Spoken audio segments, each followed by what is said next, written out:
여러분 안녕하십니까. 이 월요일 아침 2부입니다. 전은식입니다.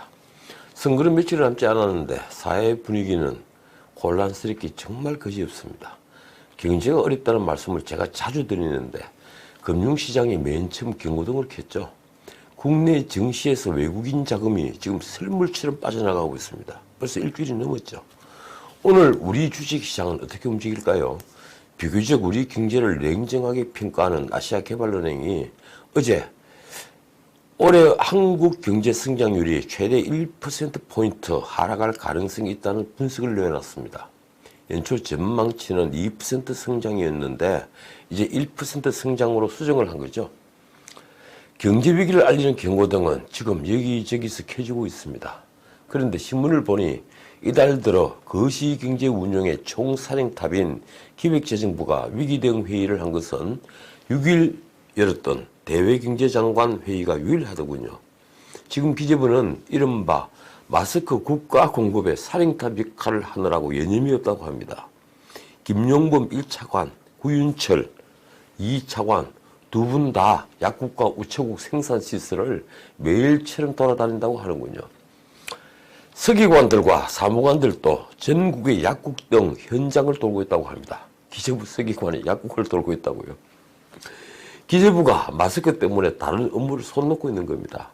어제 기재부가 위기를 느꼈는지 비로소 이 김용범 1차관이 거시경제금융점검회의라는 걸 열어서 실국장들에게 금융시장과 실물경제를 모니터하라고 강조를 했다고 합니다.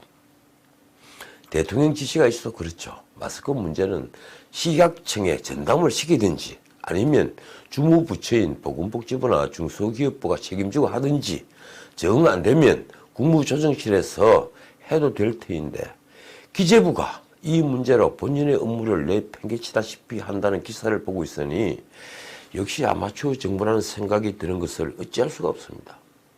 그건 그렇고 뉴스를 또 훑다 보니 조달층에 마스크를 납품받는 가격은 일괄적으로 900원이라고 합니다.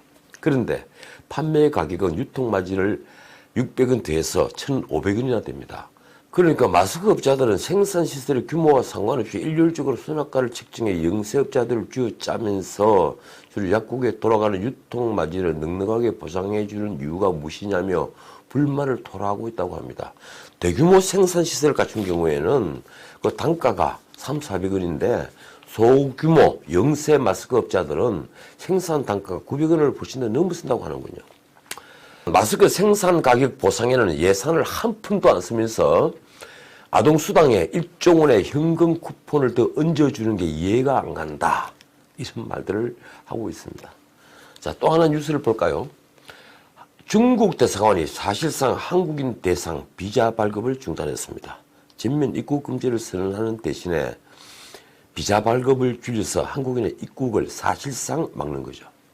2월 28일부터 3월 6일까지 한국인에게 발급한 비자는 다 합쳐서 고작 14건에 불과하다고 합니다. 그 바람에 14일 격리를 감수하더라도 중국에 꼭 가야 하는 기업체의 필수 인력들 발이 모두 묶였습니다. 랜드플립스를 생산하는 삼성전자공장, 현대차 생산공장, LG디스플레이 공장 등 중국에는 우리 기업의 생산시설과 R&D 시설 등이 아주 많이 있습니다. 그런데도 우리 정부의 대응 조치는 아직 나오고 있지 않습니다. 별다른 움직임조차 보이지 않는다는군요. 일본에는 즉시 대응하면서도 왜 이리 망설이는 걸까요? 그러니 기업들만 속이 타들어가고 있습니다. 정치인들의 포퓰리즘성 발언도 연일 쏟아져 나오고 있습니다. 어제는 김경수 경상남도 지사가 한 건을 했더군요. 그동안 재난기본소득이라는 명분으로 저소득층 1,000만 명 혹은 2천만 명에게 50만 원씩 주자.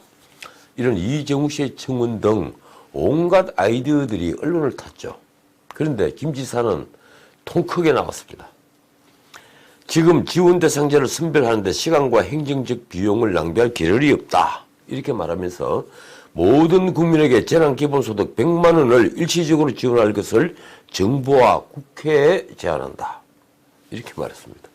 그러니까 빈부를 가리지 말고 일괄적으로 전 국민들에게 100만 원씩 지급을 하고 내년도에 고소득층에 대해서는 지급한 금액만큼 세금으로 다시 거두자는 거죠. 김 지사는 51조 원의 재원이 필요하다고 했는데요. 뭐 그건 당연하겠죠. 곱하기를 하면 그렇게 나오니까. 경제 활성화로 조세 수입이 한 8, 9조 느는 데다가 내년도에 고소득층에게 환수를 하면 큰 재정 부담 없이 이 정책을 시행할 수 있다고 말했습니다. 그럴듯하죠. 글쎄요. 제가 이 방송에서 언젠가 말했지만 근본적으로 재난 기본소득이니 해서 현금을 공급하는 건 하지하책입니다. 소비 진작에도 그리 큰 효과를 내지 못합니다. 생필품 쿠폰을 주면 조금 낫겠죠. 그러나 그 역시 경제를 활성화시키는 효과는 거의 없다는 게 제 생각입니다. 이런 탁상에서 만드는 아이디어보다 현장을 안다면 차라리 필요한 기반시설이나 건설 계획 이런 걸 세워서 돈을 좀 돌게 하는 게 어떻겠습니까? 당장 이번에 절실했던 감염병 전문 병원을 각 지역별로 건립을 한다든가 아니면 노인요양병원 혹은 지역별 응급센터를 따로 건설을 하는 등 건설 경기를 좀 살리는 게 훨씬 나은 방법이 되겠죠. 자, 이제 정치 뉴스를 보자. 이 민주당이 어제 진보 좌파 원로들과 시민단체들이 지난번에 제안했던 비례대표형 연합정당에 참여할 것인가를 두고 최고위원 회의를 열었죠. 비공개 회의였습니다. 그 결과 이번 주 당원들의 모바일 투표로 결정하기로 했습니다. 3시간 가까이 회의 끝에 나온 결론인데 솔직히 말해 그 결과는 뻔했죠. 그래서 비례투표용 정당을 연합정당으로 하려는 요식 절차라는 느낌이 너무 강합니다. 대변인은 사안의 중대성과 무게감 때문이라고 했는데 중대성이나 무게감이나 같은 말 아닌가요? 솔직히 말하자면 최고위에서 간단히 연합정당을 수용했다가는 4-1 연합체에 참여했던 친여 군소정당의 반발은 불보듯이 뻔한 데다가 무엇보다도 여론의 역풍을 맞을 수밖에 없을 터였죠. 그러니 당원 모바일 투표에 맡긴 것인데 이 내막을 모를 리 없는 군소정당, 특히 정의당이 수용하겠습니까? 수용할 리가 없죠. 정의당은 아니나 다를까 어제 전국위원회를 열어서 먼저 선수를 쳤습니다. 비례연합정당에 참여하지 않고 정의당의 길을 꿋꿋이 가겠다. 이런 특별 결의문을 만장일치로 채택했습니다. 자, 어제 지금까지의 통합당 공천 결과를 분석한 중앙일보 기사 제목이 눈에 띄었습니다. 참 재밌더군요. 탄핵 7적도, 친박 10인도, 공천 칼쥔 김용호가 다 날렸다. 정말 그랬습니까? 통합당 공천은 오늘 일부를 방송할 때만 하더라도 제가 정확히 세지 못했는데 전국 253개 지역구 중에서 140개 지역의 공천이 끝났습니다. 대부분 전략공천 아니면 단수공천이더군요. 거기에다 경선이 예정된 지역은 73곳입니다. 그래서 213개 지역은 사실상 공천이 끝난 겁니다. 이제 수도권과 강원 일부 그리고 호남이 남았죠. 사실상 호남 선거는 추가 공모에 응할 사람을 기다릴 뿐이어서 공관위 일은 거의 다 끝난 겁니다. 그래서 중앙일보 분석을 참 재미있게 봤습니다. 탄핵 7적을 규정했던 사람은 다름 아닌 조훈진 의원이더군요. 작년 1월 언론 인터뷰에서 밝히면서 이들이 정리되어야 보수 통합에 응할 수 있다고 했습니다. 그 7적은 김무성, 유승민, 정진석, 김성태, 권성동, 이혜원, 하태경 의원들입니다. 그런데 탄핵 7적이냐 하면서 상대를 욕하기 전에 박근혜 정부에서 호가호위했던 친박 핵심들을 먼저 거론해야 하는 게 아닌가요? 자기 반성부터 하면서 이런 지적을 했다면 조금 수긍할 수도 있을 텐데 정말 기가 막힙니다. 어쨌든 이 7명 가운데 정진석 의원만 이번에 공천을 받았죠. 정진석 의원은 탄핵소추안이 통과될 당시에 새누리당의 원내대표였죠. 나머지 6사람 중에 김무성, 유승민, 김성태 의원은 경위가 어떻든 이미 불출마를 선언했고 이혜훈, 하태경 의원은 경선을 치르게 됐습니다. 특히 이혜훈 의원은 자신의 지역구인 서초갑에서 컷오프 됐다가 941승으로 살아나 동대문 을로 자리를 옮겼습니다.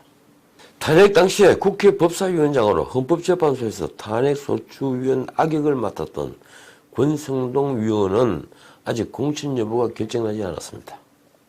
자, 친박 시비는 누굴까요? 언론이 이름을 붙인 겁니다. 언론사마다 약간씩 이름이 다르기도 하더군요. 근데 중앙일보가 말한 시비는 뻔했습니다. 최경환, 이정현, 조원진, 서청원, 홍문종 이 5분은 이미 탈당을 한 분들이죠.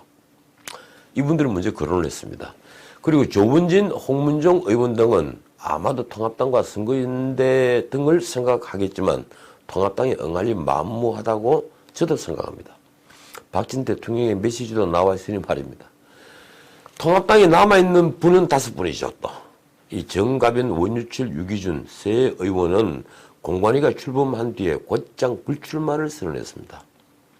친박 핵심으로 불리곤 했던 윤상현 의원은 4년 전에 당에서 쫓겨난 같은 이유로 이번에도 컷오프됐습니다.